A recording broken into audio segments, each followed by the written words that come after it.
Cuando hablamos de Nintendo, podemos discutir sobre cualquier tema que tenga que ver con videojuegos, entretenimiento, consolas y prácticas empresariales. Y en medio de todo el desmadre que ocurrió tras el anuncio de la Switch 2, quise orientar un poco la charla a su legado histórico. Ya conocemos que es la empresa que salvó en medio de su crisis en la época de Atari, rivalizó por años contra Sega para ver quién se coronaba como la mejor desarrolladora, tanto de software y hardware del momento, que traicionó su alianza con PlayStation para entregarnos esta madre, y sí, también son los que les gusta demandar a la más mínima provocación. En las filas de Nintendo también hay iconos de la industria que no necesitan presentación.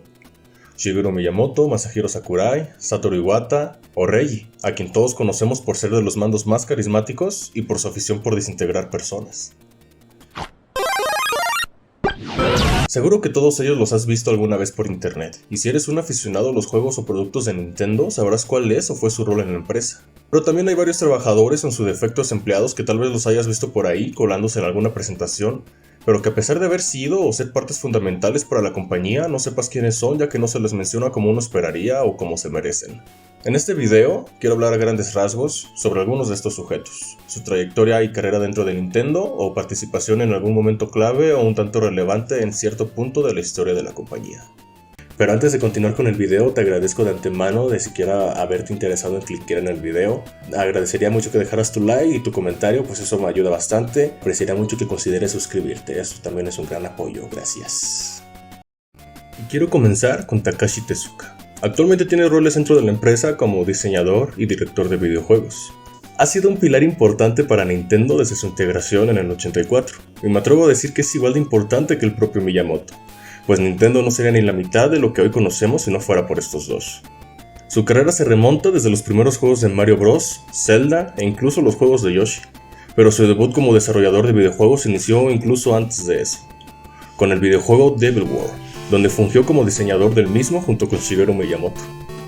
Un juego que quizás no conozcas puesto que jamás fue lanzado en América, no sino hasta la llegada del Switch Online. El juego tiene un parecido enorme con Pac-Man y para quien se lo pregunte, sí, Pac-Man salió antes, así que si tenemos que señalar a alguien por inspirarse del otro, ese sería Devil World. Pero lo que más lo diferencia de Pac-Man es el movimiento de la pantalla, que va siendo desplazada por este enemigo apodado Demonio, el cual tal vez conozcas por su participación en Smash como asistente. También había un modo donde debías reunir Biblias y llevarlas a un sello maldito. Otra mecánica a mencionar era la de recolectar crucifijos para lanzar bolas de fuego y poder defenderte de los demonios. Todas estas mecánicas que te menciono fueron la razón por la cual el juego no fue lanzado en América, ya que en ese entonces las restricciones de Estados Unidos sobre el uso de símbolos religiosos eran extremadamente estrictas. Y si tenemos en cuenta que a Nintendo lo tachaban de satánico porque, según la gente fanática, Pokémon significa hola diablo y Pikachu más fuerte que Dios, no cabe duda del por qué no lo vimos hasta mucho tiempo después. Luego de Devil World, Takashi continuó trabajando en proyectos junto a Miyamoto. Uno de esos fue un tal Mario Bros, que a lo mejor has oído hablar de él. Super Mario Bros. Es el plataformero por excelencia de Nintendo, siendo la revolución que la industria necesitaba tras la crisis de Atari. Su jugabilidad tan simple como adecuada era lo que los jugadores necesitaban para divertirse con un juego de calidad. Innovador, desafiante, divertido y distinto. Takashi sería parte de la franquicia que en un futuro sería la cara viva de los videojuegos, con una enorme cantidad de arduo trabajo por detrás. Estuvo también detrás del desarrollo de Super Mario Bros. The Lost Levels, que es prácticamente la secuela del primer Super Mario, pero con una dificultad aún mayor. Tanto que los japoneses pensaron que nosotros, los inferiores americanos, no seríamos capaces de superar, ni siquiera disfrutar, de esta entrega tan compleja y complicada. Y por eso no fue lanzado en América hasta la llegada de Super Mario All Stars. Super Mario Bros. 2 es la entrega más distinta de todas, siendo que los enemigos no pueden ser vencidos saltando sobre ellos, sino colocándose sobre ellos para después recogerlos y lanzarlos contra otros enemigos, o también lanzándoles objetos que te vayas encontrando por el camino. También el apartado gráfico se aleja bastante de lo que vimos en la primera entrega, quizá debido a que en ese entonces no tenían claro qué rumbo querían para Mario Bros. Y que habían tomado inspiración directa de Yume Koyo Doki Doki Panic, juego también lanzado por Nintendo. Curiosamente Tezuka no participó en el desarrollo y puedes decir que el juego desentona bastante con los demás juegos retro de Mario, pero no me lo tomen para mal. Super Mario Bros. 2 es un juego muy entretenido y es el que más se diferencia de los demás para bien o para mal. Siguiendo con los juegos de la línea principal, Takashi trabajó en Super Mario Bros. 3 y Super Mario World, siendo diseñador y director respectivamente. Siendo estos un desafío brutal para ese entonces porque ¿cómo podías mejorar una fórmula que de por sí sola ya funcionaba bien? Debido a esa incógnita, el equipo de desarrollo para Super Mario Bros. 3 fue totalmente abierto a propuestas a la hora de recibir ideas de todos los involucrados, lo que dio pie a una ola de nuevos objetos, enemigos, entornos y secretos geniales, haciendo así un éxito en toda palabra y uno de mis juegos favoritos de Mario Bros. ¿Y qué hay de su sucesor? Ya se les había ocurrido tantas ideas que pusieron en práctica, por no decir que sería el juego que se lanzaría junto a la nueva consola de Nintendo, la Super Nintendo Entertainment System. Pero estando Tezuka al mando del equipo de desarrollo y Miyamoto como productor del juego, este nuevo desafío se vería superado en cuestión de tiempo. Para antes de empezar el desarrollo hicieron un port del Mario 3 con la nueva tecnología del SNES, y se veía bien pero seguía siendo el mismo juego. Querían que el juego fuese tal cual como un patio de juegos, pero un patio a los ojos de un niño que puedas explorarlo, descubrir y divertirte con él. Partieron de esa premisa y el juego resultante fue una maravilla. Ahora podías regresar a los niveles que ya habías superado. La cantidad de secretos y niveles ocultos fue mucho mayor, y el juego acababa cuando tú lo decidieras, pues al vencer a Bowser podías continuar con tu partida y seguir explorando todo lo nuevo. Las nuevas mecánicas, los nuevos objetos, enemigos, era todo un nuevo mundo por explorar y qué mejor nombre para bautizar el juego que Super Mario World. El papel de Takashi dentro de las entregas de Mario ha escalado de diseñador y director a productor y otras veces como supervisor. Podemos notar que Tezuka ha estado tan presente en la creación de Mario Bros. Como el propio Miyamoto. Y miren, no quiero hacer de menos ni un poco a Miyamoto, pero maldita sea, si Miyamoto es el padre de Mario Bros., Takashi vendría a ser su pinche padrino, maldita sea. Y a propósito, no podía hablar de Tezuka sin mencionar el dato curioso que todos conocen, el que refiere a la inspiración de su esposa a la hora de crear a Boo. Para el desarrollo de Super Mario 64, donde claro Takashi participó, querían que el juego se sintiese tan realista como pudieran. Un día la esposa de Takashi llegó a las oficinas de Nintendo y ella simplemente explotó de la ira debido a que su marido se la pasaba trabajando y haciendo horas extra y que ya ni la llevaba al teatro. Esto orientó al equipo a plasmar esa situación en Boo, o como se le conoce en Japón, en Teresa. Un enemigo que cuando lo ves se porta tímido y pequeño, pero al darle la espalda se torna en una figura totalmente distinta. Pero no le llaman Teresa porque la esposa de Tezuka se llame así como algunos dicen. Es simplemente porque Teresa suena parecido a avergonzarse en japonés. Por cierto, puede que alguien me corrija diciendo que esto sucedió en el desarrollo del tercer título, y de hecho la primera aparición de Boo es en ese juego. Pero en el artículo que leí donde Miyamoto afirma este hecho, estaba hablando de Mario 64 junto a Takashi. Era una entrevista publicada en Nintendo Power, pero ya no encontré de nuevo la página. Pero el impacto de Takashi en las franquicias más famosas de Nintendo no se detiene con Mario. Pasa lo mismo con la saga de The Legend of Zelda. Fue codirector en el primer juego de la saga donde se encargó de desarrollar la mitología y su representación. De hecho, a él le debemos el concepto mismo de la Trifuerza y el poder divino que representa. Estuvo involucrado en el diseño de elementos clave como las mazmorras y el mismísimo aspecto de Link. Aunque para la segunda entrega, el infame Zelda 2, The Adventure of Link, su rol solo se limitó en la construcción de la historia. En ese entonces la franquicia no tenía las bases sólidas que pudimos ver en entregas posteriores, y tanto Tezuka como Miyamoto estaban más centrados en el desarrollo de Super Mario 3. De ahí que el juego sea tan distinto a su entrega anterior. Sin embargo, para las entregas de A Link to the Past y Link's Awakening, Takashi trabajó como director de ambos títulos, ambos presentando ideas nuevas y frescas para toda la saga, como el mundo de las tinieblas y nuevos e ingeniosos puzzles en A Link to the Past, o el profundo simbolismo narrando en Awakening, por mencionar unos ejemplos, y que claro sería un estándar para títulos futuros. Takashi Tezuka ha sido un empleado vital para Nintendo desde sus inicios como desarrolladora. Estuvo involucrado en los juegos que dieron base a la compañía y ha seguido así desde ese entonces hasta la actualidad, ya que ha trabajado en múltiples juegos conocidos como Yoshi Island o el reciente Super Mario Wonder si nos enfocamos a la actualidad. Y sé que lo poco que acabo de decir no hace justicia a toda su carrera como diseñador y director, porque me repito, es igual de importante que Miyamoto. Pero aún falta por hablar de otras personas importantes dentro de Nintendo. Miyamoto y Tezuka tenían ideas increíbles, o tienen ideas increíbles, pero no es exclusivamente a ellos que les debemos el resto de sagas que conocemos.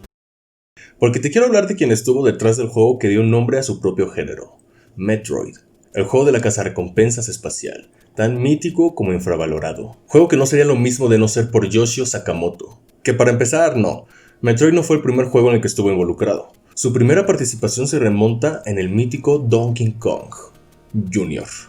Ese juego donde Mario, por alguna razón presumiblemente de venganza, secuestró a Donkey Kong, y nosotros controlaríamos a Donkey Kong Jr. para rescatarlo. El rol de Sakamoto se limitó a diseñar el arte del juego y los gráficos del mismo, y a pesar de no ser su trabajo más influyente, su participación le hizo ganar experiencia en el medio para dar pie a sagas más reconocidas, como Metroid. Y lo sé, aunque Yoshio Sakamoto no fue el director principal, pues ese rol lo tuvo Satoru Okada, tuvo un papel fundamental en el desarrollo del primer Metroid, pues él diseñó y planificó el juego ayudando a definir la atmósfera y estilo narrativo, inspirándose principalmente en la película Alien de 1979, película de la cual Sakamoto y el equipo DR1 eran fans. Alien era una película grandiosa, tenía una escenografía que era nueva hasta el momento, con muchísima personalidad. En el equipo de desarrollo del primer Metroid nos encantaba. Cuando creamos esa primera entrega para la consola NES, todavía no teníamos mucha experiencia ni jugando ni haciendo videojuegos, así que nuestras referencias venían del cine. Esta idea se vería reflejada incluso en títulos más actuales como Metroid Dread, juego donde la tensión y el aislamiento son clave para transferir esa sensación de estar expuesto y en peligro. Yoshio se convirtió en el director y productor principal de la franquicia a partir de Super Metroid, donde tuvo una mayor influencia en la historia y mecánicas del juego. Su visión ayudó a consolidar el estilo cinematográfico y la profundidad narrativa que caracterizan a Metroid, en títulos posteriores como Metroid Fusion y Metroid Dread, incluso del repudiado Other M, por el cual yo sí me agarro madrazos. Estos títulos son de mis favoritos y recomiendo a quien sea que quiera adentrarse en la saga de Metroid darles una oportunidad, incluso Other M, maldita sea, no me importa. Pero no nos extendamos tanto con Metroid, porque también quisiera hacer una breve mención a su desafortunado hermano Kid Icarus. Así es, el Ícaro que solo conoces por Smash Bros. No solo tiene su entrega propia para la Nintendo 3DS. Muchos años antes, el primer juego de Kid Icarus se desarrolló a la par que Metroid. Hikari Shinwa Barutena no Kagami salió a la venta unos cuantos meses después de Metroid, pues como ya mencioné, ambos se desarrollaron a la par. Y por si lo tengo que mencionar, Satoru Okada también fue el director de este juego, pero la participación de Yoshio también fue importante para este desarrollo, ya que él estableció la jugabilidad, estructura y tono del juego, inspirándose obviamente en la mitología griega. Y si bien sabemos que esta franquicia no es tan popular, pues solamente cuenta con 2 entregas, una para NES y otra para Game Boy, sin mencionar que la entrega para Nintendo 3DS no fue dirigida por Yoshio, sino por Masahiro. Kid Icarus es a mi parecer una saga con muchísimo potencial y que si me preguntan ya va siendo hora de ver una nueva entrega. Quiero decir, la entrega de Nintendo 3DS era increíble, llena de carisma y buena variedad de enemigos y armas, pero de preferencia podrían ahorrarse el dolor de manos que conlleva jugar Uprising. Y si Yoshio tiene el deseo de participar en algo más fuera de Metroid, que a lo mejor sí lo ha hecho pero no me he enterado, pienso que sería buena opción que regrese a Kid Icarus. Pero quien no tiene un futuro incierto, de lo cual me alegro pues es de mis sagas favoritas que pueden salir de Nintendo, es WarioWare. El juego perfecto para las víctimas de TikTok con problemas de atención, pues muchos de sus minijuegos duran menos de 10 segundos, pero el concepto de estar jugando varios juegos así de madrazo es fenomenal. Y antes de continuar debo recalcar que Yoshio Sakamoto no fue el creador de esta saga. De hecho, no participó en el primer juego de la saga, sino hasta su remake para la Nintendo GameCube. Pero está aquí mencionado porque fue el productor y diseñador, junto con Ryoshi Kitanishi y este chingo más de personas, de mi entrega favorita de todos estos juegos. El de la Nintendo DS, WarioWare Touched. Fue una total innovación para la serie debido al uso de la pantalla táctil y micrófono de la consola, que para entregas posteriores ayudaría a darles un rumbo definido, pues WarioWare siempre toma la oportunidad de aprovechar al máximo las características únicas de cada consola de Nintendo. Nació del deseo de crear un juego con mecánicas simples pero intensas, ofrecer una experiencia que rompiera con las convicciones de los juegos tradicionales, algo distinto a lo antes visto por cualquier otro producto. Y a ver, sé que en toda esta sección de Yoshio me la pasé diciendo que ninguno de estos juegos fueron idea suya, como podría ser el caso de Miyamoto con Mario o Zelda. Pero haciendo esta pequeña investigación pude notar que no necesitas ser el director de un juego para tener un alto impacto en él. Antes de ser la empresa que conocemos, Nintendo al adentrarse en el mundo de desarrollo de videojuegos tenía varios equipos que se encargaban de distintos lanzamientos. La división se llamaba Nintendo Research and Development y era la facción número 1 que se encargó justamente de desarrollos como los de Metroid, Kid Icarus y WarioWare. Como dato curioso, fue este mismo equipo quien inventó el fracaso más sonado de Nintendo, la Virtual Boy, proyecto que fue dirigido por Gunpei Yokoi, quien había estado detrás de los títulos que ya he mencionado, pues él era el director de la facción número 1 de Research and Development. Y si no lo he mencionado, sí, Sakamoto fue parte de dicho equipo y fue de los más destacados. ¿Cómo no va a ser si es la mente detrás de Metroid? Ha declarado que quiere estar a la altura de las expectativas del público de Nintendo para ofrecer productos similares a los de su juventud, describiendo WarioWare Inc. como ejemplo, y proponer siempre algo distinto a lo que cualquier otro empleado dentro de Nintendo pueda ofrecer. Que a propósito, él fue el productor del reciente juego de misterio tipo novela visual Emio the Smiling Man, pero creo que ese juego a pocos le importa, por lo que puede que sea tema para otra ocasión. En fin, no quisiera extender más esta parte del video, pues aún quedan más personas de qué hablar, porque quiero hablar de 51. No de 51 cabrones, sino de Suda 51. Goichi Suda, Suda 51, es conocido principalmente por su trabajo como director y escritor de No More Heroes, juego que junto con Mad World manchó de sangre y violencia el catálogo familiar de la Nintendo Wii allá por el 2007. Juego que si no has jugado ya te pinches tardaste porque está jodidamente genial, pero ya hablaremos de eso más adelante. Pero tengo que advertirte que jugar un juego de Suda equivale a poder toparte de lo que sea. Espiritismo, filosofía sobre la vida y la muerte, góticas, otakus, alienígenas, violencia al puro estilo Tarantino, cosas bien pinches raras como esta madre y jugabilidad muy experimental. Los juegos de Goichi Suda se salen del molde de lo que normalmente jugaría un jugador de videojuegos promedio, pero ese talento y deseo para hacer juegos tan únicos y poco convencionales tienen todo un motivo por detrás. Suda, antes de adentrarse en el mundo de los videojuegos, trabajaba como enterrador de cadáveres en una funeraria, de la que pasó a ser director más adelante. Pero ese trabajo lo tenía hasta la madre. El cansancio y compromiso que le causaba su trabajo, por no mencionar el olor que le provocaba náuseas y vómito, lo marcaron, y nosotros seríamos testigos de dicha marca en sus futuros proyectos. Cuando no trabajaba, desquitaba el sueldo en salones recreativos y salas de arcade, de donde provendría su gusto por los videojuegos. Con el gusto adquirido, un día se decidió a mandar una solicitud de empleo para trabajar en la ya disuelta desarrolladora y distribuidora de juegos Human Entertainment. La desarrolladora contrató a Goichi sin siquiera contar con experiencia previa en el medio, pero su talento por contar historias y su visión artística lo llevaron a destacar rápidamente. A lo que pasaría a escribir y diseñar escenarios para los juegos de Fire Pro Wrestling, saga de videojuegos sobre lucha libre profesional lanzada para finales de los 80. Donde específicamente trabajó en las entregas de Super Fire Pro Wrestling 3 Final Bout y Super Fire Pro Wrestling Special, considerado el más oscuro de la saga debido a su deprimente final. Suda dejó el equipo en el 98 para abrir su propio estudio de juegos, pues ahora tendría la libertad creativa que deseaba para poder escribir las historias que él quería. Grasshopper Manufacture sería el nombre de su empresa, nombre inspirado en una canción que oía mucho al momento de planificar su nuevo negocio, Grasshopper, de la banda británica de rock Ride.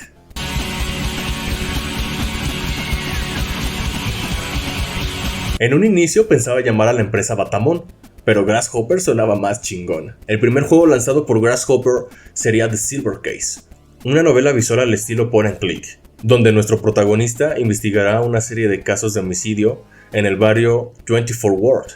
El juego se lanzó originalmente en PlayStation, pero actualmente se encuentra para jugar en PlayStation 4 y PC, y sí, también está disponible para Nintendo Switch, junto con su secuela en una entrega que ofrece ambos títulos por si te interesa. Pero sería el juego de acción y disparos lanzado en el año 2005 para las plataformas Nintendo GameCube y PlayStation 2, quien pondría a Grasshopper y el nombre de Suda 51 en la mira de los jugadores americanos. El juego donde te enfrentarás ante conflictos políticos entre Estados Unidos y Japón, dentro de los zapatos de 7 mercenarios encarnados alegórica y físicamente en Harman Smith, Killer 7. Fue co-desarrollado junto con Capcom, y recibió críticas mixtas debido a su jugabilidad experimental y poco ortodoxa, sin mencionar su trama compleja y oscura.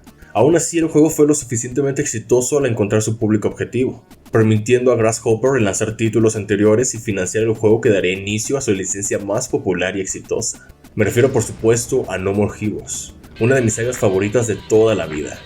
¿Y qué te puedo decir de No More Heroes que no sepas? Ah no, espera, no sabes nada porque no lo has jugado, ya te estás tardando, güey. La franquicia cuenta con 4 títulos en su haber, estando numeradas del 1 al 3 y su penúltima entrega con el subtítulo de Travis Strays Again.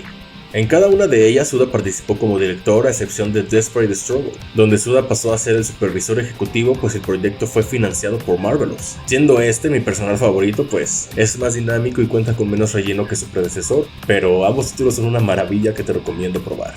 No More Heroes había sido pensado para salir en Xbox 360 en un principio, bajo el título provisional de Project Heroes, pero gracias a la recomendación de Yasuhiro Wada, fue que decidieron centrar el proyecto para la Nintendo Wii, debido a su control único que encajaba a la perfección con la filosofía de Grasshopper de trabajar en ideas únicas. En ese entonces, incluso ahora hasta cierto punto, muchos pensarían que dirigir un juego de esta índole a las consolas de Nintendo sería una estupidez. Violento, sangriento, morboso y hasta oscuro. Estas no son las etiquetas que normalmente aparecen en el catálogo de una consola familiar como la Wii, o como algunos dirían, una consola para niñitas. Pero Goichi Suda no pensaba de esa manera. He jugado juegos de Nintendo desde hace muchísimo tiempo, cuando sus juegos aparecieron por primera vez. Siempre he sentido que más que ser específicamente familiar, restrictivos u orientado hacia los niños, es más bien el tipo de empresa que crea y publica el tipo de juegos que no verías en otras plataformas, independientemente de temas oscuros, violencia o lo que sea. Obviamente tienen cosas como los diversos juegos de Mario y muchos juegos de terceros que definitivamente se considerarían más aptos para familias y más seguros para los niños. Pero personalmente nunca he tenido esa imagen de Nintendo siendo más restrictiva que otras compañías. Por eso nunca consideré que fuera un gran riesgo lanzar No More Heroes en la Wii. Más bien, era una oportunidad para sacar el tipo de juego que quizás no hubiéramos podido lanzar en otra plataforma con una compañía diferente. En lugar de tener una imagen de Nintendo como restrictiva y familiar, siempre ha sido más una sensación de que podrías decir que todo va con Nintendo, al menos para mí. No More Heroes fue un parteaguas en la época de la Wii, donde podías encontrar cualquier tipo de juego entre todos esos juegos licenciados y de compañías desconocidas. Más de uno nos topamos con este parteaguas y tuvimos una experiencia apartada de los Mario Kart, juegos de Zelda o los juegos de ejercicio. Y fue una locura. Por eso considero que No More Heroes es importante dentro de la historia de Nintendo. Por si es que alguien me pregunta por qué chingados pongo aquí a Suda si ni empleado de Nintendo fue. Pero si hablo de No More Heroes tengo que hablar de Suda51 y sus creaciones exóticas. De hecho, al hacer el guión para Suda, no pude evitar asimilarlo con Hideo Kojima.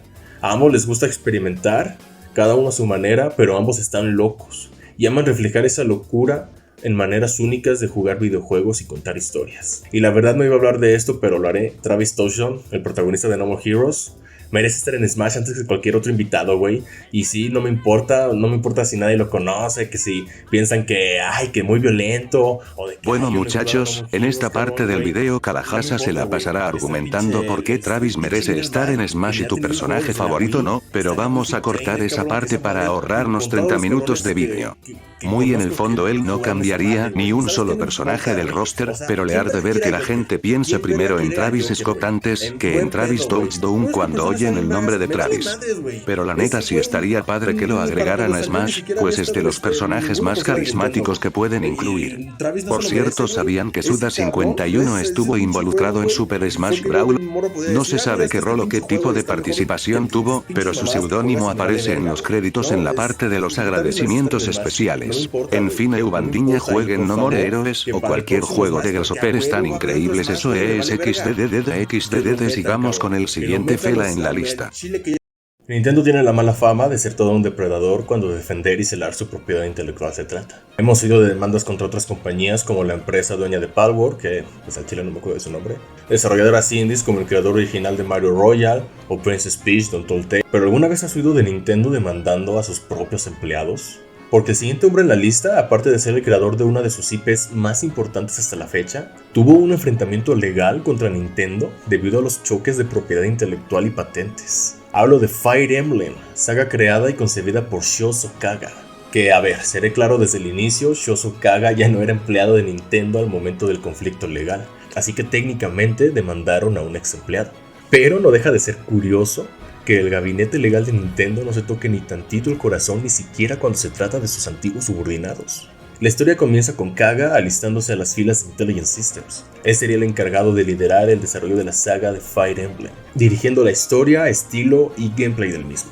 Quería hacer un juego de estrategia que fuera más dramático, algo en el que realmente pudiera sentir el dolor y la lucha de los personajes. Es por eso que los personajes no pueden ser revividos una vez que mueren, para impartir una sensación de gravedad y seriedad. A su vez, creo que el resultado es que cuanto más amor tienes por tus personajes, más gratificante es el juego. Shuzo fue el director de las 6 primeras entregas de Fire Emblem, desde el primer título de toda la saga, Fire Emblem Ankoku Ryo to Hikari no Tsurugi, o Shadow Dragon at the Blade of Light, pero lo quise decir en japonés porque suena muy vergas. Hasta el último título donde participó de forma oficial, Fire Emblem Thracia 776. Fire Emblem Tracia 776. Todo el conflicto comenzó cuando Shioso fundó su propia empresa cuando aún trabajaba en Intelligent Systems, Tirnanok, que para ese entonces Tracia seguía en desarrollo. Kaga comenzó a diseñar el próximo juego de la serie, con título provisional True Emblem. Sin embargo, el desarrollo no se concretó, pues renunció semanas antes del lanzamiento de Tracia. Tras la salida de Intelligent Systems, comenzó a trabajar en el primer título de Tirnanok, Emblem Saga. Fue lanzado bajo otro nombre en Japón el 24 de mayo del 2001 para la PlayStation 1 con Enterway como distribuidora. Se desarrollaría en el mismo universo que los juegos de Fire Emblem y que además compartiría personajes de la saga. Y por si fuera poco, Mayumi Hirota, diseñadora de personajes de Fire Emblem Tracia, trabajaría como diseñadora de personajes para esta entrega. Podrías deducir por dónde comienza el conflicto legal, pues esto no le hizo gracia a Nintendo ni Intelligent Systems. Ante las amenazas legales, Emblem Saga fue renombrado como Thearine Saga, y se modificaron elementos clave de la historia para distanciar el juego de la serie Fire Emblem antes de su lanzamiento. Sin embargo, eso no fue suficientemente para Nintendo ni Intelligent Systems, pues al final sí terminaron demandando a Tirnanok por infracción de derechos de autor y competencia desleal, con la intención de sacar a Thearine Saga del mercado. Las acusaciones de Nintendo señalaban a Thearine por tener fuertes similitudes con Fire Emblem, especialmente con Tracia 776 en su ambientación, personajes, estilo artístico y jugabilidad. Pero Nintendo perdería el caso ya que el tribunal falló a favor de Tirnanok al alegar que no se infringieron derechos de autor y permitieron que las ventas continuaran. Esta victoria de Shioso y Thearine sentaría un precedente legal que daría paso a la libre creación de sucesores espirituales. Como bien sabrás, un sucesor espiritual es una obra que se inspira bastante de otra, y a pesar de no continuar la historia de quien se asemeja, transmite una sensación similar en cuanto a gameplay o atmósfera. Yooka-Laylee, Pizza Tower, Bloodstained, Undertale son solo algunos de los ejemplos más conocidos y queridos de la lista. Y el que mencione a Mighty No. 1 le parto su madre. Fue gracias a Shioso Kaga y a su defensa que siquiera el concepto de sucesor espiritual existe, aunque esta historia no tiene el final que esperas. Pues tras perder el juicio, Nintendo apeló el caso y esta vez presentaría pruebas específicas que demostraban que, antes de su lanzamiento, Thearine Saga se comercializó como Emblem Saga y que recibieron pedidos anticipados con el mismo nombre. También argumentaron que Tirnanok y Enterrain, empresa dueña de la revista Famitsu, promovieron el título como si fuera un Fire Emblem para PlayStation. Las pruebas presentadas en este juicio resultaron ser mucho más perjudiciales para Kaga y Enterrain, y Nintendo ganó el caso con el argumento de que Tirnanok y Enterrain habían incurrido en competencia desleal. Como resultado, Enterrain, editor del juego, pagó por daños económicos a Nintendo. Debido a esta disputa legal, una segunda entrega de Thearine Saga sería cancelada.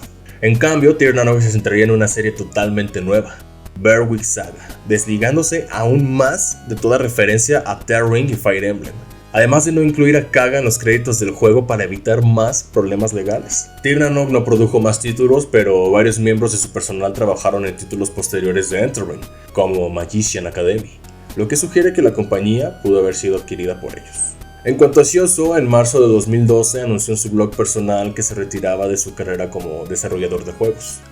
Aunque en la actualidad se encuentra trabajando en su proyecto personal Berseria Saga, esta vez aclarando que no tiene ni la más mínima intención de competir contra Fire Emblem. Planea sacar 4 juegos en total, estando disponibles 2 entregas en Steam. Aunque el desarrollo de la saga se ha visto complicado, pues Kaga ha admitido que la edad ya le está pasando factura y eso ha afectado en su motivación. Personalmente le agradezco por su trabajo como creador de una de mis franquicias favoritas de Nintendo, así que lo menos que puedo esperar es que consiga cumplir todas las metas que se proponga. Aunque yo soy tremendo poser porque solo me he jugado como 2 y los demás que he jugado ni me los terminé. A pesar de ya no estar presente en los títulos que más disfruté jugar, la saga no sería lo mismo de no haber sido por él. Vaya, ni siquiera existiría. Fire Emblem es un juego que pondrá a prueba tu paciencia y tu estrategia, donde un simple error podría significar la muerte de tu unidad favorita a la que le dedicaste tiempo y esfuerzo en mejorar. Con una historia que, a pesar de que muchos pueden argumentar sobre si cuenta historias de guerra romantizadas y bajadas de tono, sin duda es muy diferente de lo que te puedes encontrar en títulos similares como Zelda o Xenoblade, sin hacer de menos a estos dos, claro. Fire Emblem tuvo muchos tropiezos en el recorrido que lo trajo hasta donde lo conocemos, sea porque Shioso haya estado ahí o no. Pero actualmente pienso que es una de las franquicias de Nintendo que vale mucho la pena probar, poniendo yo personalmente a Three Houses como referente. El pico de calidad y entretenimiento, historia, personajes y jugabilidad y rejugabilidad de ese título no tiene madre, y es de los mejores títulos que hay en Nintendo Switch. En cuanto a los juegos donde estuvo Kaga fuera de Intelligent Systems, dígase Terrain, Berwick o Vestaria, no me consta porque no los he probado, pero haciendo este video topé con opiniones respecto a que ninguno de estos tiene nada que envidiarle a los juegos de Nintendo. Y al final, quienes salimos ganando somos nosotros quienes disfrutamos de este tipo de juegos. Y se lo debemos a Shiozo Kaga, que a pesar de que podemos ver que pasó por momentos muy difíciles, pues siguió haciendo lo que le gustaba. Y aunque no estuvo para el renacimiento de Fire Emblem, pues sí que estuvo desde su concepción.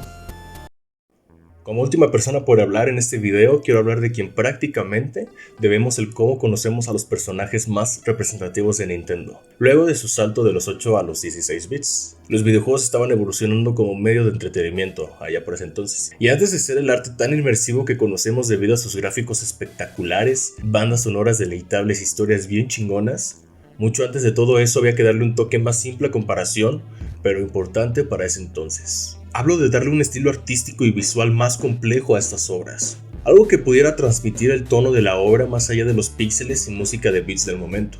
Ya conocerás este estilo artístico presentando en varios juegos clásicos de Nintendo, y detrás de este memorable arte está el hombre que ha estado en el medio por mucho tiempo, Yoichi Kotabe. Es uno de los artistas y animadores más influyentes e importantes de la tierra nipona, que estuvo ahí presente desde el nacimiento del estilo anime que ha roto cualquier pinche barrera del idioma y que hoy en día está tan presente en nuestra cultura popular. Kotabe se interesó en la animación desde muy pequeño.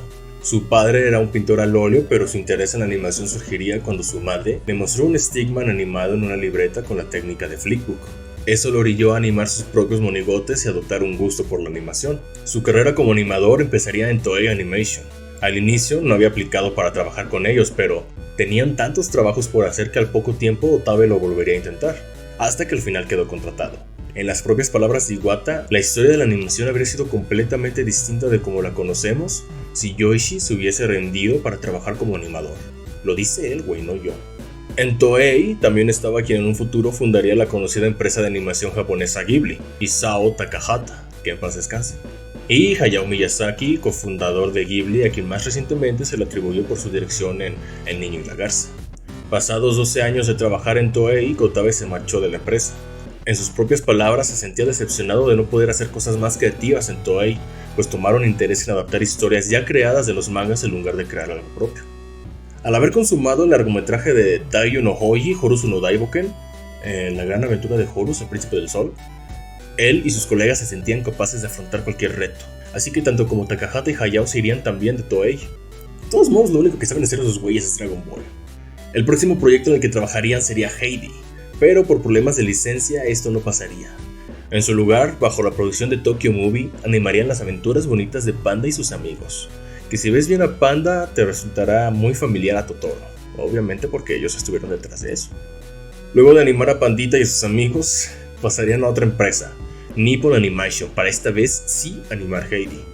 El desarrollo de Heidi sería un antes y un después para todos los involucrados, incluido obviamente Yoichi Kotabe, ya que este sería su proyecto más demandante y ambicioso por aquel entonces. Takahata quería profundizar tanto como fuera posible, que se viera cómo era el día a día en las montañas y cómo se iban tejiendo las distintas relaciones entre los personajes, así que se entregaron totalmente en la producción. Pasaron varias noches seguidas trabajando, y Yoichi sentía que se moría. El resultado fue un anime que ha estado con nosotros por generaciones. En esa época la gente creía que sería imposible que un anime de ese estilo fuera exitoso, debido a la tendencia de las historias de deportes y acción. ¡Ja! Toma eso, fan de anime que solo les gusta ver chingazos. Bien, ahora en cuanto a Nintendo, Kotabe se unió a la empresa en 1985, contratado por Hiroshi Ikeda, que también había trabajado en Toei por los años 60.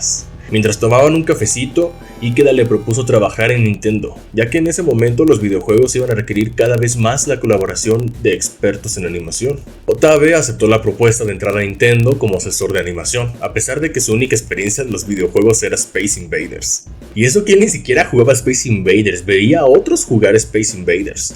De todos modos, él planeaba quedarse en Nintendo un par de años y ya. Pero al final se quedó por 2 décadas a la verga. Miyamoto no se podía creer que trabajaría junto a Yoichi. De hecho, antes de él, había trabajado con Takao Kosai para las ilustraciones de Punch-Out, un cabrón que también estuvo en Toei Animation, puta madre. A este paso, tarde o temprano terminaré hablando de Akira Toriyama, también en paz descanse, pues él fue quien le dio vida al mundo de Dragon Quest y Chrono Trigger. Al inicio, mientras todos diseñaban y planeaban juegos como locos, Yoshi se sentaba y se ponía a hacer dibujitos. No me enseñaron dibujos, sino un videojuego. Era Super Mario Bros. Cuando vi todos los movimientos que hacía Mario en Super Mario Bros., pensé que los videojuegos estaban haciendo lo que el mundo de la animación estaba olvidando. Me di cuenta de lo que intentaban conseguir, aunque no lo habían logrado aún. Sin embargo, desde que entré en Nintendo hasta que hice algo pasó bastante tiempo. Iba al trabajo todos los días y me sentaba a garabatear lo que se me ocurriera. Yume Koyo Doki Doki Panic fue el primer juego donde Yoshi estuvo involucrado. Fue un juego desarrollado en colaboración con Fuji Television, donde tuvo la importantísima tarea de animar una pinche alfombra. Bueno, realmente no sé cuál fue su rol en el juego, ya que en los créditos del juego aparece con el seudónimo de Otabe, pero lo ponen en la sección de Midler, que con una búsqueda rápida en Google di que significa metiche o entrometido. ¿Qué pedo? Aquel juego fue el primero donde Miyamoto le pidió la ayuda a Kotabe. Y no paró ahí, pues frecuentemente le pedía que hiciera dibujos de Mario, donde ahí sería que ya empezaría a trabajar para Nintendo. La única referencia que tenía era la portada del primer título. Al rediseñar a Mario, Kotabe le hacía muchas preguntas a Miyamoto. Que si estaba bien así, que qué tal está así, que si te parece bien así. No porque él fuese el director del juego, sino porque el arte de la caja era obra de Miyamoto. Para el rediseño de Peach, Miyamoto le pidió que tuviera ojos de gata y cara de tontuela, pero que fuese muy linda. El que más se vio afectado fue Bowser, que pasó de ser este buey con forma de tiburón, pero que en realidad es una tortuga, al diseño que conocemos actualmente. Tenía ese diseño porque a Miyamoto le gustaba mucho el rey buey de la película Alakazam el Grande, y se inspiró en dicho personaje para crear a Bowser. Toshio decía que si te fijabas muy bien, Bowser se parecía a un buey, hasta que Takashi Tezuka le dijo, es una tortuga. Avanzando un poco más en el tiempo, Kotabe también estuvo involucrado en The Legend of Zelda, encargándose de la carátula de A Link to the Past y siendo ilustrador en Awakening, además de ser él quien propuso el estilo artístico de Wind Waker, que fue tan controversial y criticado en su momento. Por pendejos. Estuvo a cargo de supervisar los modelos 3D en Mario 64, Pokémon Stadium y Pokémon Snap, y también ha sido supervisor de personajes en WarioWare. Saga que me mama. Del lado de Mario se le veía mayormente en spin-offs como Super Mario Kart, Mario Party, Mario Golf, los RPGs, los Smash Bros. Y todos estos pinches juegos que al chile me da flojera mencionar y poner una imagen en el video, perdón, ellas. A ver, creo que es prueba suficiente de que Toshio Kotabe es una de las personas más destacadas que pudo pasar por Nintendo. Y es decir poco, ya que el Mario que conocimos años atrás fue gracias a él. Y ya sé que va a haber alguien que pueda pensar que, pero pues nomás lo rediseñó y la verga. Cállate, güey. Él constantemente corregía, supervisaba y aconsejaba en cómo se debía diseñar personajes y sus modelos. Y también él mismo llegó a pensar que era un pesado, que era muy mandón, pero para Iwata eso no era así. Cada vez que él daba una solución a un problema, Iwata lo veía como una luz celestial milagrosa que tenía todas las respuestas. Una vez declaró que pudo por fin hacer lo que siempre había querido. No le alegraba lo que él fuera capaz de hacer, sino que podía hacer lo que él siempre había querido, y eso lo hacía muy feliz. Y bueno, con la salida de Kotabe, puesto que actualmente ya no trabaja en Nintendo, es Shigehisa Nakaue quien se encarga del estilo artístico actual de Mario Bros. Pero ese es tema ya para otra ocasión. Y bueno, banda, este fue el video de esta ocasión. Muchas gracias por quedarse hasta el final del video, si es que te quedaste. Nuevamente te pido que consideres dejar tu like, un comentario, o si quieres estar al tanto de mis videos, que te suscribas y actives la campanita. Si hay algún aspecto o opinión que tengas respecto al video, de cualquier cosa, sea la narración, la edición, de lo que sea, no te cortes, güey, tú dale, yo aguanto vara. Al final de cuentas eso me va a ayudar a mejorar para más futuros videos, porque quiero seguir haciendo más videos. Sin nada más que decir, te quiero agradecer nuevamente por ver el video y espero verte para el próximo. Que eso podría ser dentro de otros 7 años.